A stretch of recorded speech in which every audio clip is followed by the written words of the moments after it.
दोस्तों आज से हम एक न्यू सीरीज स्टार्ट करने जा रहे हैं जिसकी स्टोरी लाइन बहुत ही ज्यादा बढ़िया होने वाली है। इस सीरीज के अंदर हमें किन्नान नाम के एक डिसेबल की कहानी दिखाई जाएगी जिसके पास बहुत ही कम पावर होती है, जिस वजह से सारे लोग उसका मजाक उड़ाया करते थे। लेकिन एक दिन एक बहुत ही ज्यादा पावरफुल गॉड अपने स्पिरिट को किन्नान को ही दे देता है, जिस स्पिरिट को अगर किन्नान अवेकन कर ले तो उसके बाद वो स्पिरिट का इस्तेमाल कर पाएगा, जिस वजह से किन्नान जल्द से जल्द स्पिरिट को अवेकन कर भी लेता है, जिस वजह से उसके पास इतनी ज्यादा पावर आ चुकी थी कि अब उसके सामने कोई भी नहीं टिक पाता। लेकिन जितनी पावर उसके पास आई होती है उसके दुश्मन भी उतने ही ज्यादा बढ़ते जाते हैं। तो क्या किन्नान अपने सारे के सारे दुश्मनों का खात्मा करते हुए इस पूरे के पूरे कॉन्टिनेंट का सबसे पावरफुल कल्टीवेटर बन के दिखा पाएगा या फिर नहीं, यही हमें इस सीरीज में दिखाया जाएगा। तो चलिए एपिसोड 1 को शुरू करते हैं। तो एपिसोड 1 के स्टार्ट में हमें एक मिस्टीरियस जगह का सीन दिखाया जाता है जहाँ पर बिल्कुल तूफान सा आया हुआ था, जिसके बाद वहाँ पर एक डीमन एम्पायर आता है जिसने एक लड़की को वहाँ पर पोजेस करके रखा था और उसे अपनी सारी की सारी पावर को उस लड़की के अंदर डाल दिया होता है, जिस वजह से उसकी बॉडी को कंट्रोल करते जा रहा होता है। डीमन एम्पायर जैसा चाहता है वैसे ही वो लड़की वहाँ पर कर रही होती है। जिसके बाद डीमन एम्पायर कहता है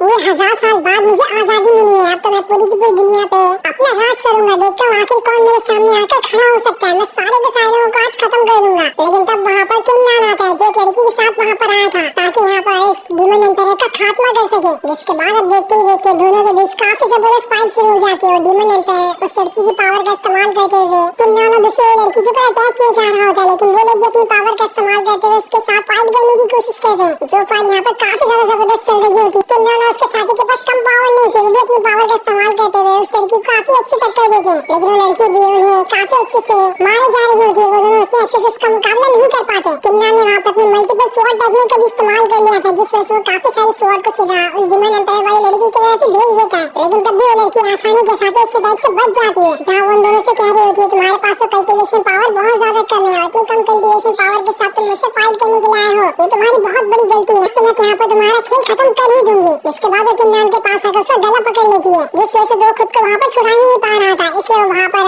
एक थंडर फॉर्मेशन को एक्टिवेट करना शुरू कर देता है, जिस वजह से तो वहाँ के आसपास का मौसम एकदम ज्यादा ही बदल जाता है और वहाँ पर धीरे धीरे करते हुए थंडर फॉर्मेशन एक्टिवेट होने लग गया था। ये देखकर तो डीमन गर्ल भी हैरान रहती है कि आखिर यहाँ पर किन्नान के पास इतना पावरफुल और खतरनाक फॉर्मेशन कैसे आया। किन्नान उसे कह रहा होता है आज यहाँ पर मैं मरूंगा या फिर तुम मरोगी, देखते हैं आज किसके मरने की बारी आती है। जो देखकर डीमन गर्ल को काफी ज्यादा गुस्सा आ गया होता है, उसे तो समझ ही नहीं आता कि अचानक से यहाँ पर किन्नान के पास इतना खतरनाक फॉर्मेशन कैसे आया जो कि 1000 साल से पूरी दुनिया से छुपा हुआ था। वो वहाँ पर खुद को किन्नान से छुड़ाने की कोशिश करती है ताकि यहाँ से भाग सके, लेकिन किन्नान ने उसे वहाँ पर पकड़ लिया होता है, जिस वजह से देखते देखते वो थंडर फॉर्मेशन सीधा का सीधा उन दोनों के ऊपर ही आकर गिरता है। किन्नान तो यहाँ पर खुद का सैक्रिफाइस देते हुए उस डीमन गर्ल को भी मारना चाहता था, लेकिन वो चाहता कि यहाँ पर भले से वो क्यों न मर जाए, लेकिन वो डीमन गर्ल को नहीं छोड़ सकता। और जैसे वहाँ का थंडर फॉर्मेशन रुकता है हम किन्नान को देखते हैं जिसकी वहाँ पर हालत खराब हो गई थी और उसे काफी ज्यादा चोट भी लग गई होती है। इस वजह से जो लड़की होती है अपनी पावर का इस्तेमाल करते हुए उसकी चोटों को ठीक करने की कोशिश करती है, लेकिन किन्नान उससे कहता है तुम्हें कुछ करने की जरूरत नहीं, मुझे तो लगता है कि मैं यहाँ पर मरने वाला हूँ, तुम अपने स्पेशल पावर को बचा के रखो, ऐसे वेस्ट मत करो इसे।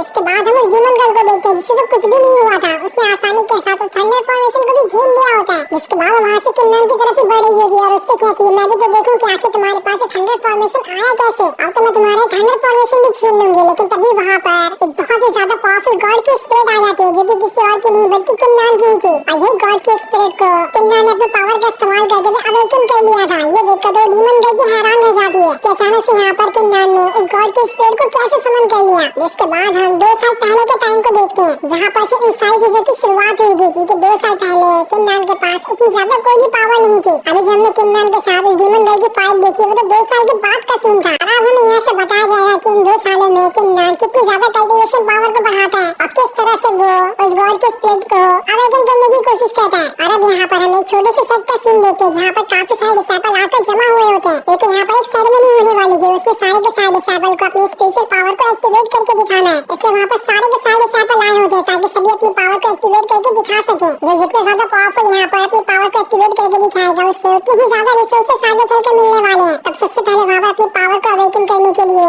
चैन नाम का एक डिसेबल आता है जो कि असल में किन्नान का ही कजन है। किन्नान के फादर ने किन्नान को किन फैमिली का लीडर बना दिया है, जिस वजह से किन फैमिली के जितने भी बाकी सारे लोग जो कि असल में किन्नान के कजन होंगे वो सारे के सारे किन्नान से जलते हैं कि आखिर लोगों को क्यों नहीं इस फैमिली का लीडर बनाया गया, जबकि किन्नान को ही वहाँ का लीडर बना दिया गया। और वैसे भी उनके पास ज्यादा पावर है और अभी किन्नान के पास उतनी पावर भी नहीं है, तब भी किमरान के फादर ने उसे इस फैमिली का लीडर बना दिया। जबकि इसका दावेदार तो चैन या फिर उसके जैसे और भी दूसरे कजन थे जिनके पास ज्यादा पावर है किमरान से। इस वजह से किमरान के सबसे बड़े दुश्मन तो उसके कजन ही है। इसके बाद चैन वहाँ पर अपनी पावर को एक्टिवेट करना स्टार्ट करेगा। जैसे वो अपनी पावर को एक्टिवेट कर रहा होता है, आसपास काफी ज्यादा ऑरा बाहर निकलने लगता है और जो चारों तरफ पत्थर निकला हुआ था उसके अंदर से ऑरा निकलते हुए चैन की बॉडी के अंदर जाने लगता है, जिस वजह से वहाँ पर अपने स्पिरिट को बाहर निकाल कर दिखाता है, जो कि एक बहुत ही ज्यादा पावरफुल टाइगर स्पिरिट होती है और ये 5th लेवल का मार्शल स्पिरिट होता है। ये देखकर तो सारे के सारे एल्डर भी हैरान थे कि यहाँ पर चैन ने तो सच में 5th लेवल के मार्शल स्पिरिट को अवेकन कर लिया। यहाँ पर चैन ने तो सच में अपने कल्टीवेशन पावर को बहुत ज्यादा बढ़ा लिया, तभी तो उसके पास इतनी पावरफुल स्पिरिट आई। इस चीज को देखकर तो किमरान के बाकी कजन भी काफी ज्यादा खुश हो रहे होते कि देख लेना वो दिन दूर नहीं जब चैन बहुत ही ज्यादा पावरफुल बन जाएगा। उसके बाद तो वो किमरान को फैमिली के लीडर से धक्का मारते हुए खुद वहाँ का लीडर बन जाएगा, क्योंकि किमरान तो बिल्कुल एक लूजर है, उसकी कोई औकात नहीं कि वो चैन के सामने खड़ा भी हो सके। उसके बाद एल्डर वहाँ पर अनाउंस करते हैं कि अब बारी अगली किमरान की होने वाली है। उसे यहाँ पर आने के बाद अपनी पावर को अवेकन करना होगा ताकि सारे लोग देख सके कि उसने अपनी कल्टीवेशन पावर को कहाँ तक के बढ़ाया है। इसलिए किमरान स्टेज की तरफ बढ़ा, जिसे बढ़ता हुआ देख के आसपास खड़े हुए लोग बातें कर रहे होते हैं कि आज से कुछ साल पहले मार्शल गॉड ने ये भविष्यवाणी की थी कि आगे चलकर किमरान बहुत ही ज्यादा पावरफुल बनने वाला है और पूरे के पूरे कॉन्टिनेंट का सबसे जीनियस डिसाइबल बनेगा। लेकिन अभी तो देखो किमरान के पास उतनी पावर नहीं आई, उसके कजन उससे ज्यादा आगे निकलते हुए जा रहे हैं। ऐसा ही रहा तो लगता है कि वो भविष्यवाणी अधूरी रह जाएगी, किमरान कभी भी यहाँ का जीनियस डिसाइबल नहीं बन पाएगा। इसी तरह से कई सारे लोग वहाँ पर किमरान का मजाक उड़ा रहे होते हैं, लेकिन तब भी किमरान बाकी सारी चीजों को अनदेखा करते हुए स्टेज के पास जा रहा होता है और फिर वो स्टेज के पास आने के बाद अपनी पावर को एक्टिवेट करना स्टार्ट कर देता है। ये देखकर तो चलो बाकी सारे लोग देख रहे होते हैं कि आखिर यहाँ पर किमरान कितनी ज्यादा पावर को एक्टिवेट करके दिखा सकता है। एक उन्हें पूरी उम्मीद होती है कि यहाँ पर किमरान तो कुछ भी नहीं करके दिखाएगा, क्योंकि उसके पास वैसे भी कोई पावर ही नहीं है। वो छोटी मोटी कोई पावर को एक्टिवेट करके यहाँ पर दिखा सकता है, लेकिन वो तो 5th लेवल की पावर को एक्टिवेट नहीं कर सकता जैसे कि चैन ने यहाँ पर किया। लेकिन इन सारी बातों से तो किमरान को कोई फर्क नहीं पड़ रहा होता, वो वहाँ पर अपनी पावर को एक्टिवेट करना स्टार्ट कर देता है, जिससे उसे आसपास के पत्थर के अंदर से ऑरा निकलकर उसकी बॉडी के अंदर जाने लग गया था और आसपास बिल्कुल तूफान सा आने लगता है। ऐसा लग रहा था कि किमरान यहाँ पर बहुत ही ज्यादा पावरफुल चीज को बाहर निकालने वाला है। और जैसे यहाँ पर किमरान अपनी कल्टीवेशन में थोड़ा फोकस करता है, उसके पीछे एक बहुत ही ज्यादा पावरफुल स्वॉर्ड स्पिरिट आ चुकी थी, जो कि 1st लेवल की होती है। ये देखकर बाकी सारे एल्डर हैरान तो होते हैं, लेकिन ये समझ आता है कि ये तो सिर्फ 1st लेवल वाली है, जबकि चैन ने जो यहाँ पर टाइगर स्पिरिट को निकाला था वो 5th लेवल की थी। तो इस हिसाब से किमरान की यहाँ पर स्वॉर्ड स्पिरिट कमाल की तो है, लेकिन इतनी भी ज्यादा नहीं कि वो चैन को यहाँ पर टक्कर दे सके। उसके टाइगर स्पिरिट किमरान की स्वॉर्ड स्पिरिट से काफी ज्यादा आगे थी।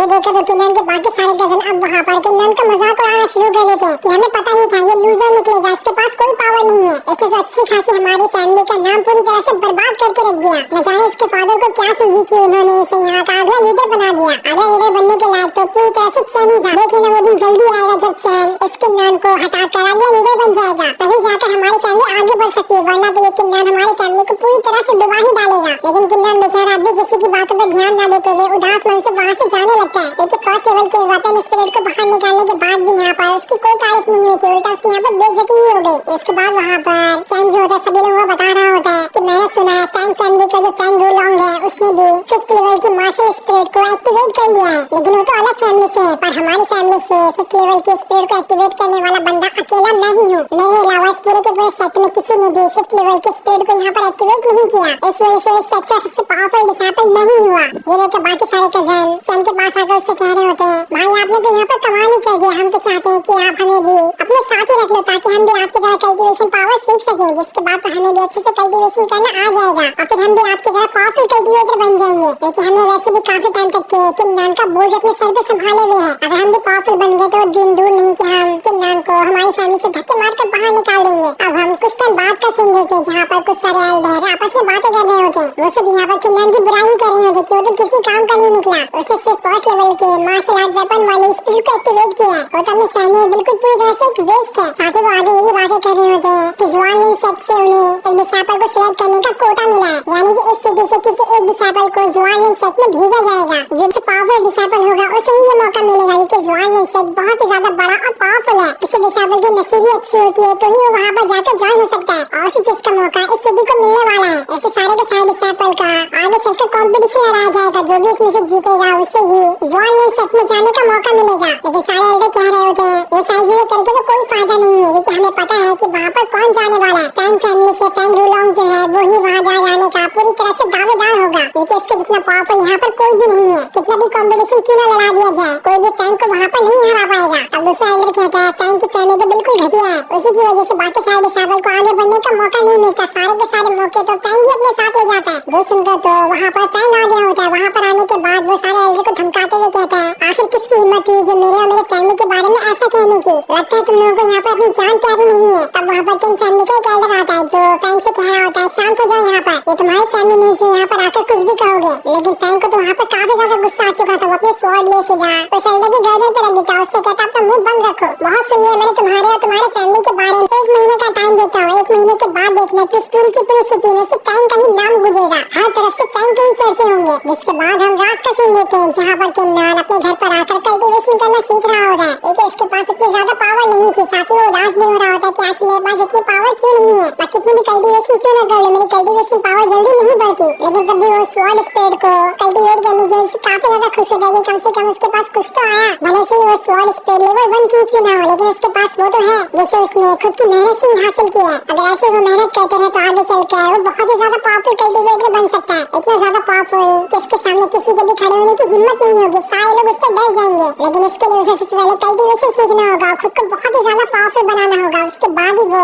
अपने इस सपने को पूरा कर सकता है। जिसके बाद उसे वो टाइम याद आता है जब कुछ सालों पहले एक बार जब वो जंगल में जा रहा था तो उसे एक जगह पर एक गॉड दिखाई दिया था जिसकी हालत वहाँ पर बहुत ज्यादा खराब थी। ऐसा लग रहा था कि वो बहुत ही खतरनाक बैटल लड़के वहाँ पर आया है और कुछ ही टाइम के अंदर वो मारा जाएगा। लेकिन जैसे वहाँ पर किन्नान को देखता है वो उससे कहता है, मैं यहाँ पर मरने वाला हूँ और मैं नहीं चाहता कि मेरे मरने के बाद मेरी स्पिरिट ऐसे ही वेस्ट हो जाए। मैंने तुम्हें देखा, तुम बहुत अच्छे इंसान मुझे लग रहे हो, इसलिए मैं अपनी गॉड वाली पावर की जो स्पिरिट है वो तुम्हें देता हूँ। तुम्हें खुद को पावरफुल बनाते हुए कल्टीवेशन सीखना होगा। अगर तुमने एक बार कल्टीवेशन सीखना स्टार्ट कर दिया उसके बाद तुम मेरे स्पिरिट को अवेकन कर सकते हो। एक बार तुमने अगर मेरे स्पिरिट को अवेकन कर लिया तो उसके बाद जब तुम चाहो तब तुम मेरी स्पिरिट का इस्तेमाल कर पाओगे। मैं वहाँ पर तुम्हारी मदद करने के लिए आ जाऊंगा। लेकिन इस बात का ख्याल रखना कि तुम्हें सबसे पहले अपनी पावर को एक्टिवेट करना है। जिसके बाद ये सारी चीजें याद करके किन्नान सोच रहा होता है कि मुझे यहाँ पर अपनी पावर को बढ़ाना होगा ताकि मैं उस गॉड के स्पिरिट को अवेकन कर सकूं। ऐसे वो दोबारा से वहाँ पर अपने कल्टीवेशन करना स्टार्ट कर देता है ताकि वो यहाँ पर खुद की पावर को बढ़ा सके। एक बार उसने अपनी पावर को बढ़ा लिया तो उससे बहुत आसानी हो जाएगी उस गॉड के स्पिरिट को अवेकन करने में। और जैसे जैसे वो कल्टीवेशन कर रहा होता है आसपास से काफी ज्यादा फायर निकलने लग गई थी जिस वजह से उसकी कल्टीवेशन पावर वहाँ पर बढ़ रही होती है। ये देखकर वो खुद में कहता है, वो दिन दूर नहीं जब मैं इतना ज्यादा पावरफुल बन जाऊंगा कि मैं अपनी फैमिली को संभालने के लायक हो जाऊंगा। उसके बाद कोई भी मेरे ऊपर उंगली नहीं उठा सकता। इसके बाद उसने वहाँ पर उस गॉड के स्पिरिट को अवेकन करने की कोशिश की होती है लेकिन वो इतनी जल्दी से अवेकन नहीं कर पाता और उसे अवेकन करने के चक्कर में उसे वहाँ पर इंटरनल ब्लीडिंग होने लगती है जिस वजह से उसकी हालत खराब होने लगी थी और उसके मुंह से खून भी आने लगता है। लेकिन तब भी वहाँ पर अपनी हिम्मत नहीं हारता। उसे कैसे भी करके आज अपने गॉड के स्पिरिट को अवेकन करना ही था। इसलिए वो दोबारा से अपनी कल्टीवेशन स्टार्ट कर देता है ताकि कैसे भी करके वो अपने गॉड के स्पिरिट को अवेकन कर ही सके। लेकिन तब भी वो यहाँ पर उसे नहीं अवेकन कर पाता और यहाँ पर वो बेहोश ही हो जाता है। लेकिन जैसे वो वहाँ पर बेहोश होता है हम उसके कमरे का सीन देखते हैं जहाँ पर उस गॉड की स्पिरिट अवेकन हो चुकी थी। इस वजह से उस कमरे के अंदर वो गॉड की स्पिरिट आ गई होती है जो कि बहुत ही ज्यादा पावरफुल और खतरनाक दिखाई दे रही थी। और यही वो स्पिरिट थी जिसके साथ किन्नान ने उस डीमन गन के साथ फाइट की थी जो फाइट यहाँ से आगे चलकर 2 साल बाद होने वाली है। और तब हमें बताया जाएगा कि उस फाइट में किन्नान ने उस डीमन गन को हराया भी या फिर नहीं। जो सीन दिखाते ही ये एपिसोड यहीं पर एंड हो जाता है।